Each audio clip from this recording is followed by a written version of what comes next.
বাইরে যা প্রচণ্ড গরম, তাতে যদি ঘরে ফিরে এরকম ঠান্ডা ঠান্ডা এক গ্লাস কাঁচা আমের শরবত পাওয়া যায়, তাহলে যেন শরীর মন দুটোই একদম চাঙ্গা হয়ে যায়। নমস্কার বন্ধুরা, ফুডি দেবযানী চ্যানেলে আপনাদের সবাইকে স্বাগত। আমার আজকের নিবেদন কাঁচা আমের ঠান্ডা ঠান্ডা শরবত। তো চলুন এই কাঁচা আমের শরবত কীভাবে বানাচ্ছি সেটাই আপনাদের সঙ্গে আজকে আমি শেয়ার করে নেব। আর এই শরবত কত সহজেই বাড়িতে স্টোর করে রেখে দেওয়া যাবে, যাতে যখন তখন কিন্তু আপনি এটা রেডি করে নিতে পারবেন, সেটাও আপনাদেরকে আমি শিখিয়ে দেব। তো চলুন ভিডিওটা স্টার্ট করা যাক। এখানে আমি দুটো কাঁচা আম নিয়ে নিয়েছি, একটা মোটামুটি মিডিয়াম সাইজের আর একটা ছোট সাইজের। দেখুন, যতক্ষণ কাঁচা আমের সিজনটা আছে তার মধ্যে কিন্তু এইভাবে বাড়িতে কিন্তু আপনারা বানিয়ে স্টোর করে রেখে দিতে পারেন। তাই কাঁচা আম এখানে নিয়ে নিচ্ছি, পুদিনা পাতা কয়েকটা। পুদিনা পাতা আমার ফ্রিজে ছিল, তো অনেক দিন ধরেই আনা ছিল, তো খানিকটা একটু মনে হচ্ছে নষ্ট হয়ে যাবে, তার আগে আমি শরবতটা বানিয়ে নিচ্ছি। এখানে নিয়ে নিচ্ছি বিট লবণ, মোটামুটি হাফ টিস্পুন নিয়েছি, আপনারা আপনাদের স্বাদ মতো নেবেন। দুটো কাঁচা লঙ্কা নিয়ে নিয়েছি, আর নিয়েছি পাতিলেবু। আমগুলোকে ভালো করে টুকরো টুকরো করে মোটামুটি আমার এক বাটির থেকে একটু কম মতো হয়েছে। আপনারা যতটা শরবত তৈরি করবেন ততখানি আম কিন্তু নেবেন, বারবার বলে দিচ্ছি। এবার একটা মিক্সিং গ্রাইন্ডারে আমি আমের টুকরোগুলো দিয়ে দিলাম পুদিনা পাতা, আর দুটো কাঁচা লঙ্কা দিলাম, আর এর মধ্যে দিয়ে দেবো যে বিট লবণটা নিয়েছিলাম সেটা। তারপর এর মধ্যে দিয়ে দেবো স্বাদ মতো চিনি। এখানে চিনির পরিমাণটা যার যার স্বাদ মতো, যতটা টক মনে হচ্ছে আমটা রয়েছে আর ওই টকটা কাটাতে গিয়ে যতটা মিষ্টি আপনি খেতে চাইছেন সেই মধ্যে আপনি চিনিটা এখানে অ্যাড করবেন। আমি এখানে মোটামুটি 6 টেবিল চামচ চিনি দিয়েছি।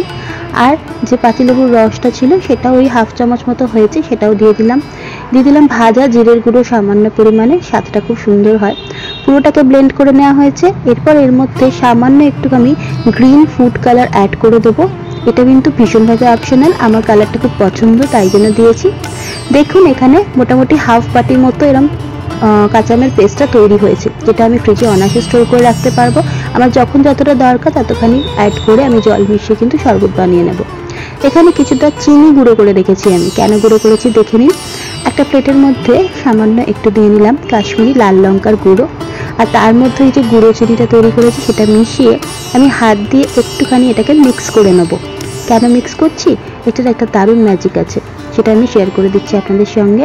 এই ট্রিকটা আপনারা বাড়িতেও করতে পারবেন, তাহলে কিন্তু সুন্দরভাবে আপনারা যে কেউ এলে বাড়িতে সার্ভ করতে পারবেন শরবতটা।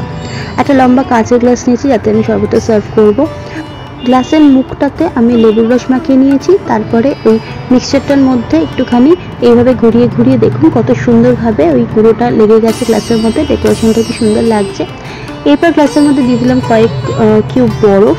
আইস কিউবগুলো দিয়ে তার মধ্যে ওই ম্যাঙ্গোর যে পেস্টটা ছিল ওটা দিয়ে দেবো 3 চামচ মতো, আর দিয়ে দেবো এর মধ্যে ঠান্ডা জল। ব্যাস, তারপরেই ভালো করে চামচ দিয়ে গুলিয়ে নিলে আমার সুন্দর স্বাদের কাঁচা আমের ঠান্ডা ঠান্ডা শরবত কিন্তু একদম রেডি হয়ে যাবে।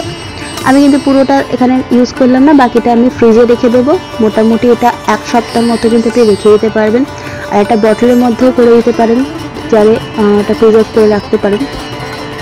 এইভাবে কাঁচা আমের এই শরবতটা বানিয়ে একদিন খেয়ে দেখুন বাড়িতে, একদিন কেন আমি বলবো আজকেই বানিয়ে ফেলুন। এত দারুণ খেতে, এত সুন্দর খেতে, আর ভীষণ এনার্জেটিক লাগে, ভীষণ রিফ্রেশিং একটা শরবত, দুর্দান্ত লাগে। না আছে সেদ্ধ করার ঝামেলা, না আছে পোড়ানোর ঝামেলা, জাস্ট কাঁচা আমটাকে মিক্সিতে ব্লেন্ড করে এভাবে একটা সুন্দর শরবত তৈরি হয়ে যায়। ঝটপট নির্ঝঞ্ঝাট এই শরবত কেমন লাগলো আমাকে আজকে কমেন্ট করে অবশ্যই জানাবেন। লাইক কমেন্ট শেয়ার করতে একদম ভুলবেন না। আর নতুন বন্ধুরা আমার চ্যানেলে যারা নতুন ভিডিও দেখছে, আমার চ্যানেলটাকে সাবস্ক্রাইব করে আমার পাশে থাকো। আজকের মতো চলি বন্ধুরা, ধন্যবাদ।